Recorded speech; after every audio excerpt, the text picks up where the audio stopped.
दक्ष police news, पहिले खाकी मग बाकी। वडाळा शिवार परिसरात मोठ्या प्रमाणावर अतिक्रमण हटाव मोहीम राबवण्यात आली। मनपा आयुक्त मनीषा खत्री यांच्या आदेशान्वये अतिरिक्त आयुक्त प्रदीप चौधरी, अतिक्रमण उपायुक्त सुवर्णा दखने यांच्या प्रमुख उपस्थितीत ही कारवाई करण्यात आली।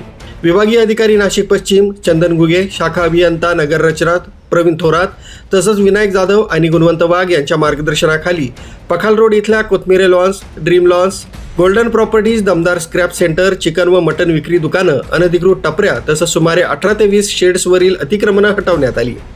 सदर अतिक्रमणधारकांना नगररचना विभागामार्फत वेळोवेळी नोटिसा बजावण्यात आल्या होत्या। मात्र संबंधितांनी नोटिसांकडे दुर्लक्ष केल्यानं महानगरपालिकेला ही कारवाई करावी लागली। यावेळी अतिक्रमण उपायुक्त सुवर्णा दखने यांनी सांगितलंय की महापालिका आता अतिक्रमणांविरोधात ॲक्शन मोडमध्ये आली आहे।